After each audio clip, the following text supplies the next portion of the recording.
If it's your job or your team's job to sell products and services to creators, here are some common mistakes that you might be making that mean that you're not getting the amount of responses that you want. I'm going to give you in this video 5 ways that you can improve the number of responses that you get from creators, influencers, YouTube channels that you start outreaching to. But who am I? Well, I'm Jake. I'm the co-founder here at Channel Crawler, and essentially my role is to reach out to other companies and people that might be interested in our services. And I also oversee the teams that do creator outreach on people's behalf. So during that time, there's a lot of lessons that I've learned from the thousands of customers, from the thousands of creators that we've outreached to, and these are some ways that we're going to help you in order to get some more responses to the outreach that you're doing. As we go through these 5 things to consider in order to help you with your improved response rates, there's 2 main principles that I'm going to keep coming back to and keep wanting to think about the whole time. Number 1 is be patient. Things take time. You're going to be terrible in your first email most likely, but much better by the time you've done 1,000. Everybody has to start somewhere, and if you've only done a little bit of outreach, give yourself time to be better, give yourself time to do some learning. Number 2 is we want to make it look like every single outreach is made one-to-one rather than one-to-many. It's likely that you're doing some kind of scaling with your email outreach, with your other methods of outreach too, but we're always trying to think, how can we seem like this email is written specifically for that one person? Because if we get an email that says, "Dear Sir, Madam," or whoever it may be,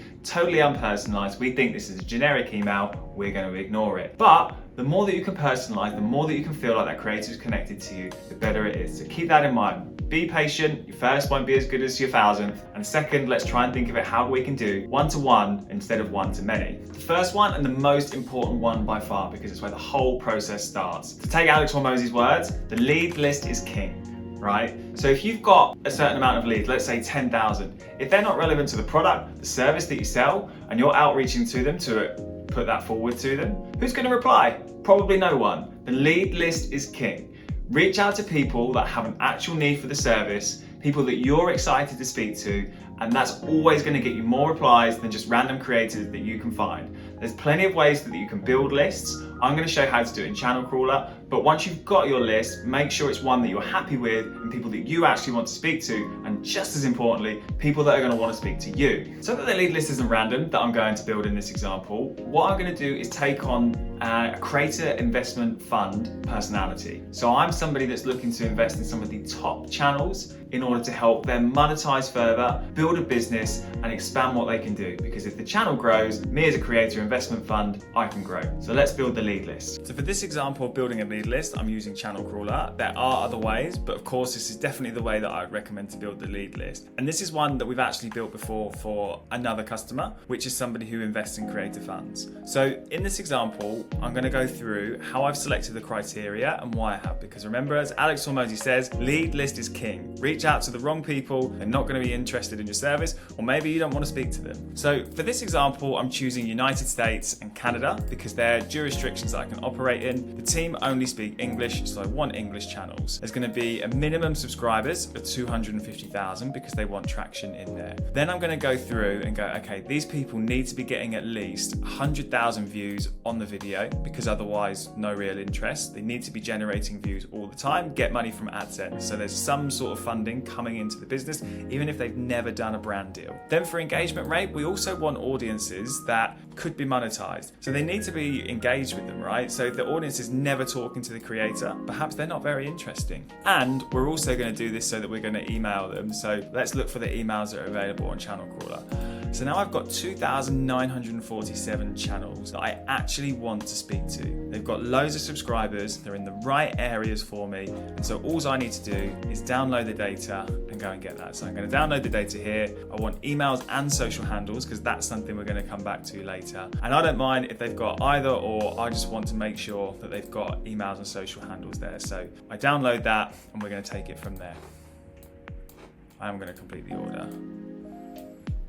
If you haven't used Channel Crawler before, there's plenty of other videos that will show you how to use it, but for now, we're just going to focus on this and come back to our next thing to do.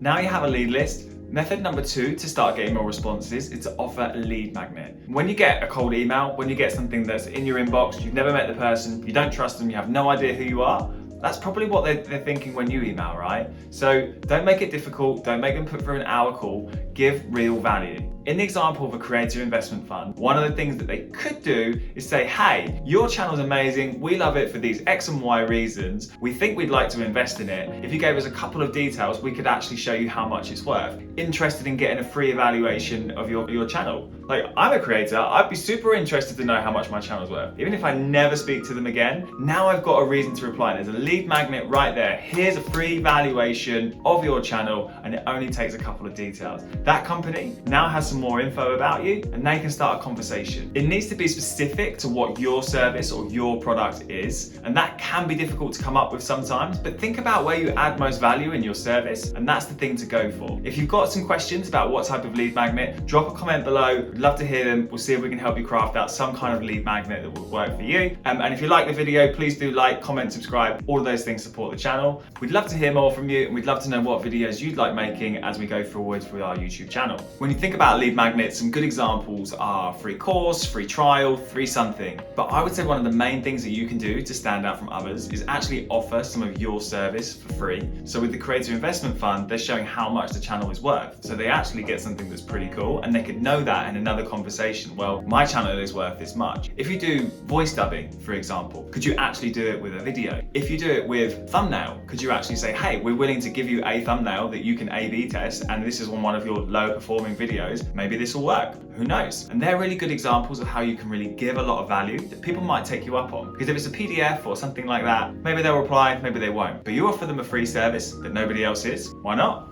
Number 3 is using social proof.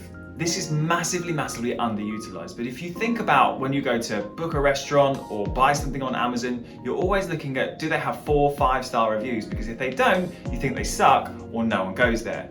So when you're reaching out to a creator, talk about the creators that you already work with. So in our outreach, we would say that we work with Vimeo, PartnerStack, Eula, big name customers, because people go, oh, if they're working with them, it must be good. So talk about the creators that you already work with, and think people are probably going to Google who you are once you've done outreach if they're interested. So make sure they're easy to find on your site as well, and you've got good examples. Creators are going to be very picky about who they work with, especially if they're a bigger channel as well. So you've got to break through that noise, and you've got to show them that, hey, you're a high quality service, you can offer value, and here's other people that are gaining from that value. Maybe they should too.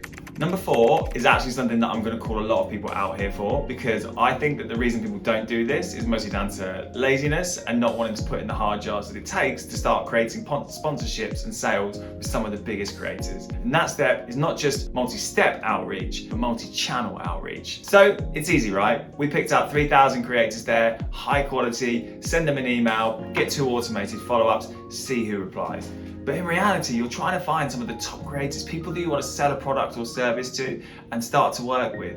You send 3 emails, maybe they don't read their emails. Maybe somebody else reads them for them. Maybe you just got lost in spam. Maybe they think, actually, this person sent me an automated email and they didn't really have much touch point or care for me. But in that example, when I pulled that lead list, we also had other social handles for every single channel in there as well, right? So if they don't reply on email, reach out on Facebook, reach out on Instagram, reach out on Twitter. Find other ways to contact that creator and show them that you care and that you are interested. Because what this also does is goes back to our other principles, right? Being patient, giving you the opportunity to test and iterate on lots of different types of messaging, even to the same creator as well. Ask them what actually got you to reply, because you can use that with somebody else later. And 2, we're also trying to make it seem like it's not just automated outreach.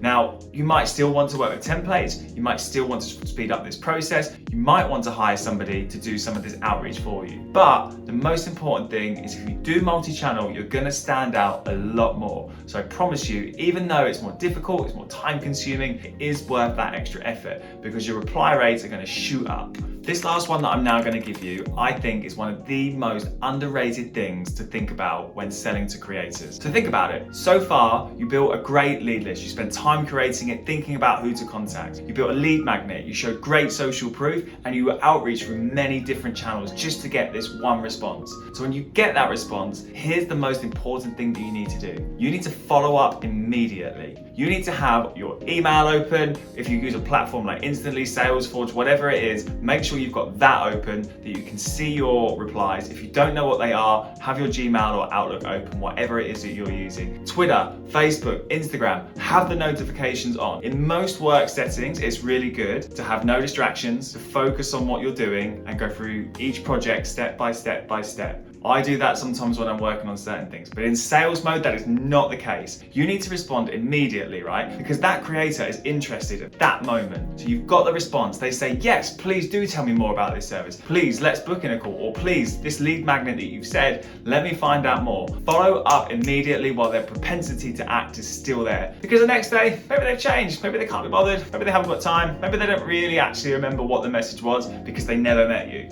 So if you get that response, you get what you finally waited for, please, please, please, please follow up as soon as you humanly possibly can. And if you've got a bigger team and they're responding into a main inbox, great, all the better, because that just means that lots of people can be responding. So that is probably the most underrated one. And as you can see, sometimes I do stand up on my soapbox and talk about it because I think it is so, so important. So there you have it. There's 5 ways that you can improve your selling to creators in 2025. In the comments, let us know how you get on with them. If there's other things you want to hear about, of course, please do let us know. If you can do, like, comment and subscribe. It means a lot to me. It shows that we're doing something right with the channel. It means we can help and reach more people. And in those comments, please do say more of the videos that you would like. We'll see you on the next video. Thanks very much for watching.